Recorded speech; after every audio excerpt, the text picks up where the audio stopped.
And then on the 28th of December, as you get to enemy territory, the procedure is the engineer gets out of his turret, he's right behind the pilot and co-pilot, and he puts their flak suits on, which is an apron here and in the back. Well, the pilot said, Bodie, will you come and put our flak suits on? And he says, I'll get it, I'll come. And he didn't come, and he didn't come, and they turned around, and he was laying on the floor. And so, since I was an Eagle Scout, the pilot says, Junior, get out of your turret and come and take care of the engineer. So I went up there, and what happened, there's two columns on his turret, and he's standing up, and he has hand controls like this, and that controls turning him around or going up and down with these guns. Well, as he got out of the turret, standard procedure is you turn the power off on the turret, and he forgot, and you wear leather gauntlet gloves, and you have a dead man switch on the handles, a little thing sticking out like that, and when you grip it, the dead man switch turns the power on.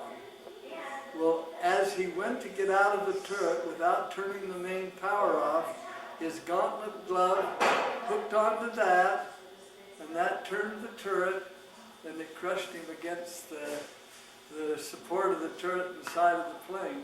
Oh, crushed boy. his chest. Wow. And so he wasn't breathing, and so his oxygen mask fell off, and of course we're flying at 25,000 feet, and it's 50, 60 below zero. And so I give him pure oxygen, and then I gave him a blessing, and that's all I could do, because I couldn't see any wound. And you know, you have heavy flight gear on, and so I searched as good as I could, but couldn't find anything to patch up. And so he died before we got back. Wow. But then a while later, this is ironic, the tail gunner and the waist gunner decided to change positions for one mission. Because, you know, they both bragged how nice my place is. They said, well, let me try it. And lo and behold, the tail gunner was flying in the waist, and he got hit in the leg by flak. And that's what they're shooting up with the 88s. And the pilot says, Junior, get out and take care of the waist gunner. That's the position he was at. So I got out, and he was squirting blood from his artery here. So I put a tourniquet around and tightened it up, and it stopped. And in those days, you kept a tourniquet on for 15 minutes. And then you undid it to see if it had coagulated and stopped. Well, I put it on for 15 minutes, and then took it off, and it had stopped. So I left it in place and put some sulfur around the cut and put a compressed bandage on it. And then I stuffed him in a sleeping bag, a down sleeping bag, because his electric flying suit was shorted and not working, and you'd freeze to death at altitude. So I got him in a sleeping bag and got him comfortable as I could, and it hurt him to move. So I said, are you all right? Oh, I'm okay, I'm okay. He really wasn't, but I got him as comfortable as I could get him. And when we got back and got him to the hospital, he had a bigger wound right down here, but it was in his heavy flying boot. And so when I stopped the blood up here, and with the heavy flying boot down there, the blood coagulated down there and stopped there too. Oh, is that right? Huh. And I wouldn't have known it, because the boot was so heavy you couldn't see anything. It was absorbing all the blood and nothing was showing. But he got along fine. So when you were down in the belly of the plane, what'd you do, wear really heavy clothes to stay warm? I had a heated flying suit. Hmm. And then an insulated flying suit over that to keep the heat in. Anyway. Hmm. And we had, I wore silk gloves because I wore heated flying gloves and then gauntlets over them, but you wore silk gloves so that if you had to work on your gun, you wouldn't touch your fingers on metal, because if you touch your fingers on metal, when it's so cold it would stick. Oh yeah. So you wore those silk or nylon gloves so they wouldn't stick if you had to work on metal. Hmm. And one time I got hit in the rear end with flak, and it didn't bleed, but it hit me, and so I had an extra flying glove, and I stuffed it in the hole so that the wind wouldn't blow in and Get you cold. be so cold. Huh. And it went out the hole, and the tail gunner said, "A glove just flew by." And I teased him, he said, "Was there a hand in it?" He says, "No, Junior."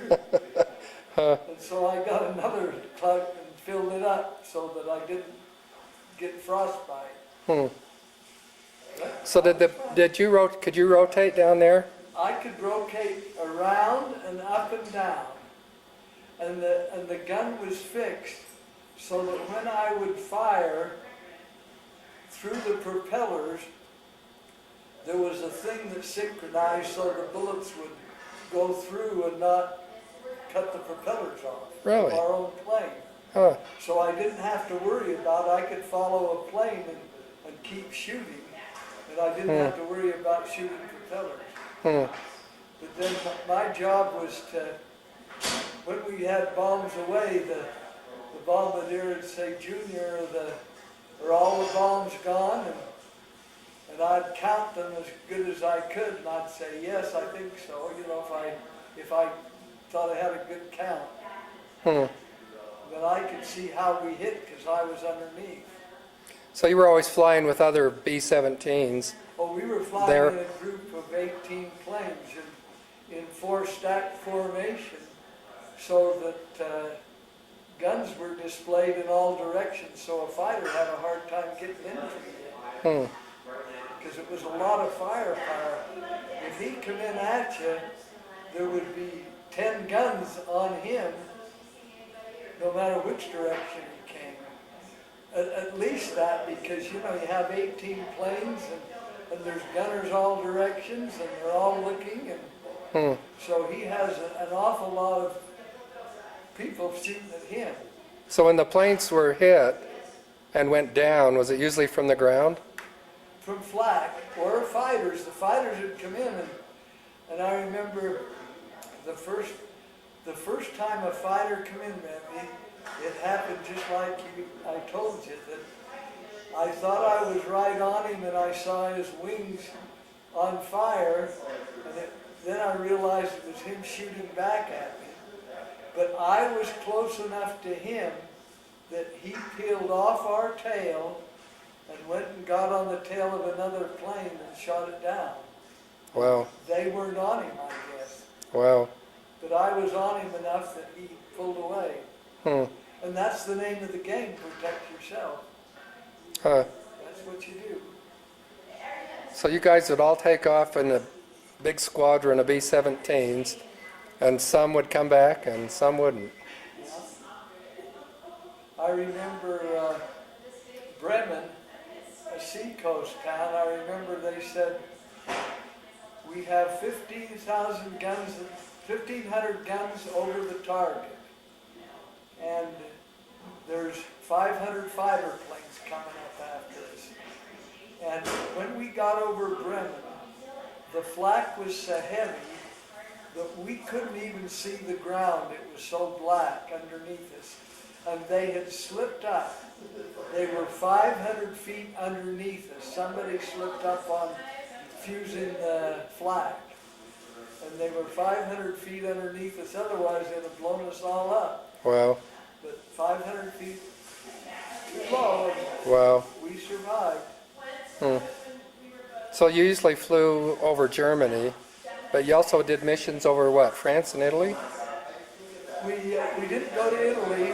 We had a couple of missions to Russia because Russia didn't have bombs, and so we went a little over the border and bombed in Russia where the Germans were. We did that a couple of times. Other than that, it's all German. And a couple of times to Royan, France, which was controlled by the Germans. And that's another place that, you know, they bypassed them because it wasn't an important place. It wasn't worth the trouble of going in and getting it. They could just leave it there, and the name of the game was to get to Berlin. And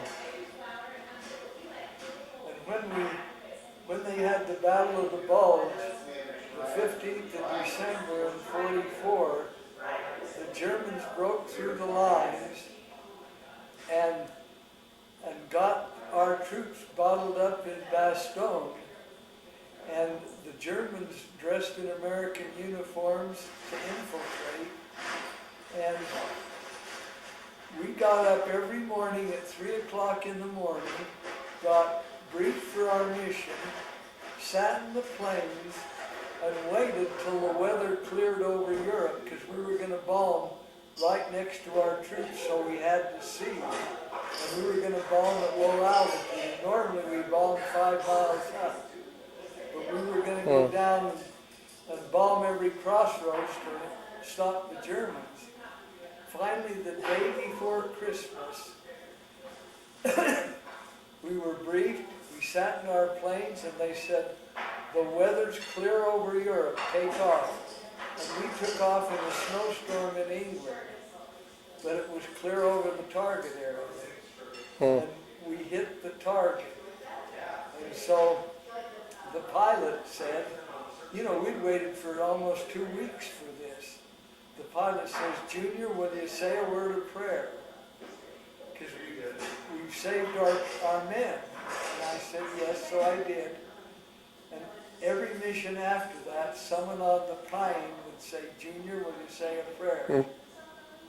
So after that, and it was after we hit the target, not before really? For protection, But after. That's when they usually did it. They might say it before if they were concerned. Usually it was after.